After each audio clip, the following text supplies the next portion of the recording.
Most deals fall apart during a phase called due diligence. And I'm going to show you, the business owner, the seller of the business, how you can prevent that from happening when you sell your business. Now, due diligence comes after an agreed upon offer between you and the buyer.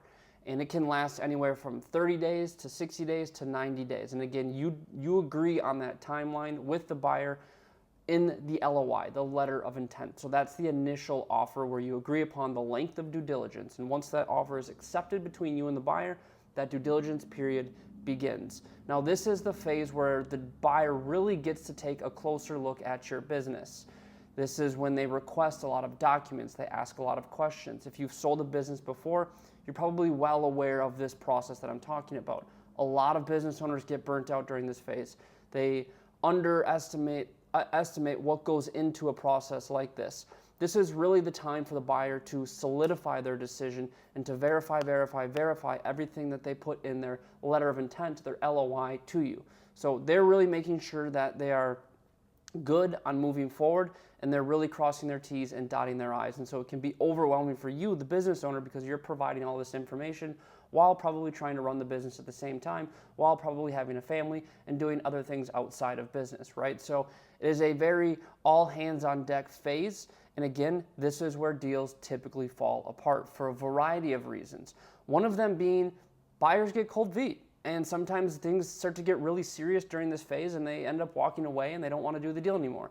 Now that's for me to worry about. Someone like myself, the business broker, the investment banker, we want to qualify, vet, and make sure that every buyer that we bring through this funnel to get to talk to you, to get to look at this deal, is properly vetted, they're properly funded, and they're motivated to close a deal. So it's my job to make sure that none of this cold feet stuff happens during the due diligence phase. Now, another reason, and really the main reason why deals fall apart during this phase, is because of information that's uncovered. Now, like I said, you provide information to the buyers to get them interested to submit offers. Once they submit offers, that's when they really get a look at everything. So they're not going to have all of this information. So as they start to ask questions and dig deeper, they will uncover more information about the business, the financials, the operations, the assets, the employees. And there are a lot of times things come up, things come to the surface that they aren't satisfied with and they don't want to move forward anymore. And so there are ways that we can prevent deals falling apart during the due diligence phase. And why is that important? Why does it matter? Could you just say, Jordan, then we'll just move on to the next buyer? And it's true, and you can, and that's what happens. However, it takes months to get to the due diligence phase. Deals can take anywhere from 6 to 12 months to close. I myself, at Kelleher Acquisitions, the brokerage firm that I started, we like to shoot around the 6 to 10 month mark. We like to move fast because we work with buyers we know, we work with well-funded buyers, but you still want to prevent having to go 3 months, 4 months to get to the due diligence phase, go a month into due diligence where everyone's stressed, emotions are running high, the buyers walk away just to start all over again. That is not the goal, that is not the objective. The objective is, once you start due diligence, is to get the buyers satisfied with everything they need and close the deal. So yes, if it falls through, you can start from scratch, but that is not the goal. That is not what we want to do. It is a very emotional, it is a very stressful, and it's a very time-consuming phase for you, the business owner, the seller of the business, for brokers, for buyers, for everybody involved, right? It is a very time-consuming, emotional, and stressful phase. And so we want to prevent that. And there are ways to prevent that. And I'm going to show you how you prevent that, right? It starts with front-loading the deal, front-loading information on this deal. And what I mean by that is I'm going to pull up a pretty generic due diligence list. So again, when you agree upon an offer with a buyer, it's called a letter of intent or an LOI, right? It's initial rough draft type of offer. You set the length of due diligence, you go through due diligence, and then you solidify that offer with a purchase agreement. That's the more legal form of the offer. Now, when buyers start due diligence, they typically send over a list of items that they're looking for. It's the due diligence list. And so I'm going to pull up a real generic version of a due diligence list, but it mainly consists of a few categories that they're going to dig into. And when I say a few categories, they also have bullet points under those categories. And so the first one's usually going to be financials, right? And so we can front load financials. And what I mean by that is we can provide the information up front to the buyer after an NDA is signed. Everything's confidential here. but we want to answer as many questions and we want to address as many concerns as we possibly can, get them as much information up front so they can review it and make their decision then, and then give us an LOI so due diligence is more smooth, right? So we can front load it by including financial information in the Confidential Information Memorandum. It's a SIM packet. So what will happen is when you engage a broker or an investment banker, they're going to build essentially a marketing packet for you that's going to market your business. And they're going to give it to buyers who sign an NDA to review the packet and go, okay, I like this business. I like the financials. I like the employee organizational chart. I like their customer concentration. I like everything I'm seeing here. I want to make an offer. And so the more information we can put into that SIM packet, the marketing packet, the better off we're going to be on the back end of this deal during due diligence, right? So we want to reduce any hiccups we possibly can. And that comes with, again, front loading this deal. So we want to include the financials, anywhere from 3 to 5 years. Usually we're going to stick around 3 years for financials. And what that is going to include is profit and loss statements, tax returns, balance sheets. Typically not going to include maybe cash flow statements or monthly breakdowns. That will come into due diligence, and I'm going to touch on that here in a second. But if we can front load this marketing packet with the basic financials of your business to show trends and the flow of cash flow and what's happening in the margins, the better off we will be. So the second category that buyers will dig into, and before I get into that, buyers will start with financials, right? So just so you're aware, they're going to dig into the financials, maybe order a quality of earnings report, have it audited, just to make sure everything checks out and they see everything clearly. Once they're good with that, they'll move on to other categories in your business. So no, we are not done yet with just the financials. Then they're going to take a look at assets of the business, right? And now this generic due diligence list, it may not even apply to all industries because some industries are asset heavy and some industries are not very asset heavy, right? But they'll take a look at any current leases, copies of any leases on the real estate, inventory within your business, if you hold a lot of inventory, equipment, trucks, product, whatever it is.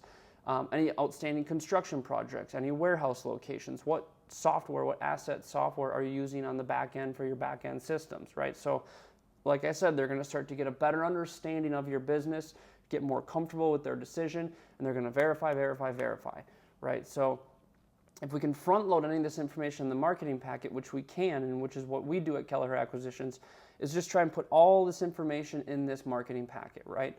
What are the terms on the current lease?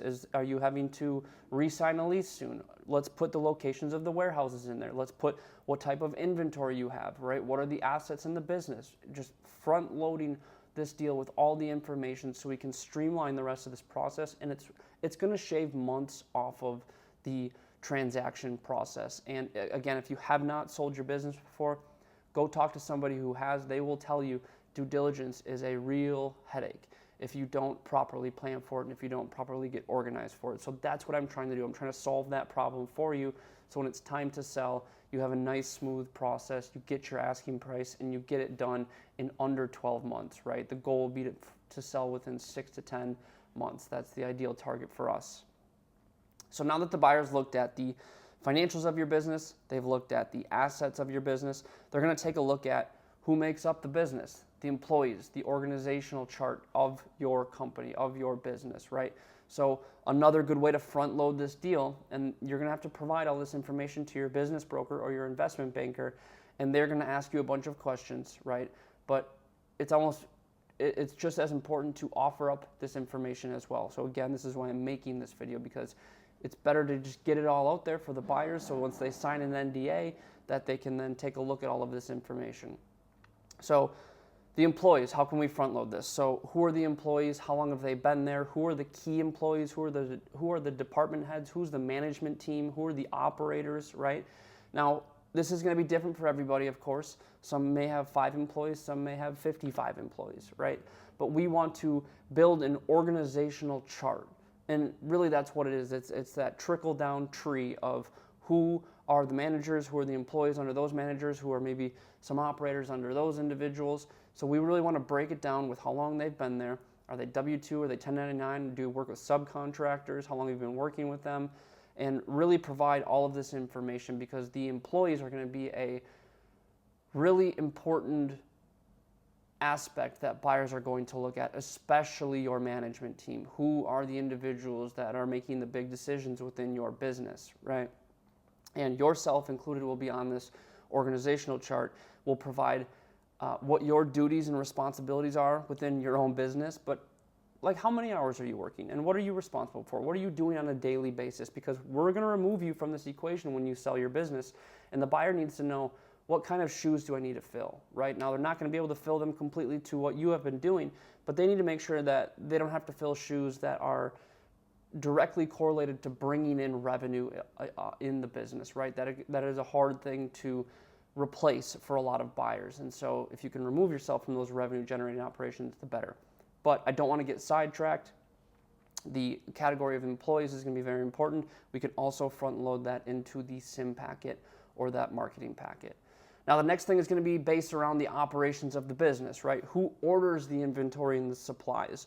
Where do you get inventory and supplies? Who can you provide supplier contracts, list of the utilities and the providers for your business, copies of any SOPs, any trademarks, patents, or IP, operating license, and then insurance, right? So the bulk of that will actually happen during due diligence. We're not going to provide all of your utility bills up front, but we can give a brief description on a lot of the standard operating procedures. How does your business flow? What do the operations look like? That will kind of also tie into that organizational chart within the marketing packet. That's your business broker or investment banker will put together for you after they receive the information from you. They'll probably send you a questionnaire, ask you a bunch of questions so they can take that information and build out this packet.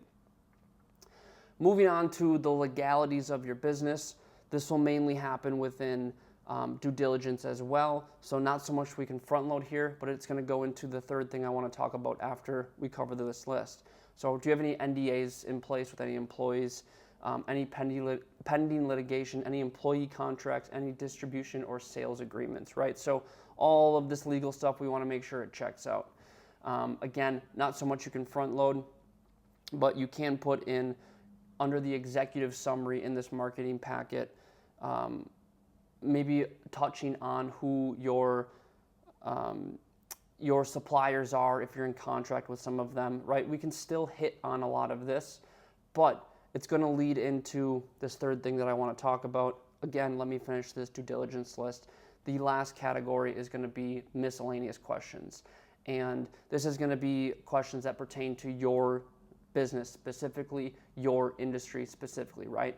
If I'm looking at buying a landscaping business, I'm going to have much different questions as opposed to buying a tech business, right? So expect a good list of questions that relate specifically to your business in your industry, right? And this is what brings me to that third phase of how we can prevent this from happening. So we're going to front load the deal, and then we're going to look at all of the information on that sample due diligence list that I just went over to see how we can front load this deal. And then the second thing is transparency, right? And I know this sounds odd or weird, but you want to be transparent with everything in your business. I know a lot of business owners or sellers, they try to hide maybe some of the negative things within their business, or they had a down year and they quickly try and justify the down year, which is good, but we want to be transparent with everything happening in the business. And the reason why I say that is because if a buyer uncovers something that, if you want to call negative in your business, that is more of a concern than if you were to tell the buyer what is happening, right? If an employee left, or if revenue dipped for a specific reason in a certain year, right? It's better for you to explain that to the buyer and give them the reason. Therefore, you're in control of that specific topic that they have uncovered. And as opposed to them uncovering it, you're telling them, and then you can explain the reason for why that is, right?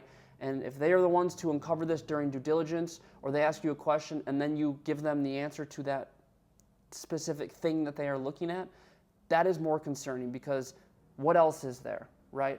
I don't want to buy a business with surprises. So what else is there that you're not maybe one telling me, which I don't think is going to be the case, because I always encourage clients to be open and transparent without blowing the deal and saying, hey, this is a terrible part of the business, which nobody does. But you want to be transparent, not blowing the deal, and really just laying it all out there for them, right? So when I work with clients and there's always going to be something that needs explaining, I always just encourage them to explain that to the buyer on the introduction call. The first time you speak with the buyers and they're asking you questions about the business, right?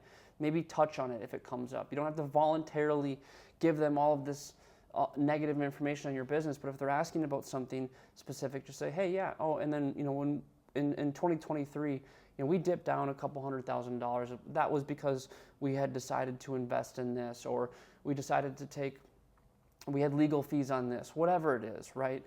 But just explain it, be transparent, keep it light, because the last thing you want is for them to find out, and then that becomes a bigger issue than it needed to be. So we're going to front load our deal so we can have we can streamline due diligence. We're going to front load it all into that marketing packet. We're going to be transparent. And then lastly, with all of that information that I covered on that due diligence list, we're going to prepare for that. We're going to have our documents. We're going to have receipts, right? That's basically what we want to do. So when they're coming back to ask for financials, we're going to have year-to-date financials stored away, saved on a file in our computer. When they're asking for SOPs, when they're asking for documents, we're going to have all of those saved and stored and ready to go. We're going to have all of our legal documents. We're going to have our articles of incorporation. We're going to have all of this saved. So again, that list of due diligence that I went through, that's a sample list that a buyer would send to you. We're going to take as much of that as we can. We're going to front load it into the marketing packet, but we're also going to make sure that we're going to have everything on that list, some sort of document or proof or receipt of that information that we can then send to the buyer during due diligence, because they will ask for it. And they're not looking for an answer on an email. They're looking for a proof document that backs up what you said. And so we can prepare for due diligence by having all of this ready. So if you want to download that due diligence list that I just went over with you, I will put it in the description below. It's a very generic due diligence list, but it is going to be the bulk of what they're going to ask outside of business-specific and industry-specific questions.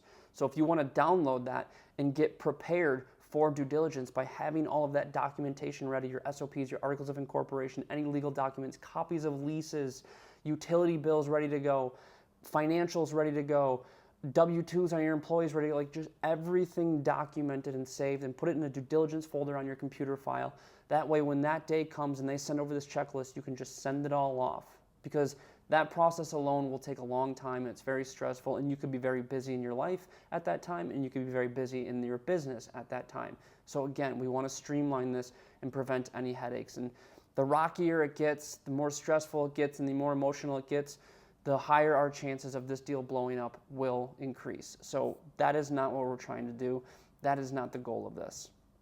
So due diligence is the time, unfortunately, where a lot of deals fall apart. And they fall apart because buyers get cold feet, and they fall apart because buyers uncover information that concerns them or they're not satisfied with. And so we can prevent both of these things from happening by hiring a good investment banker or business broker.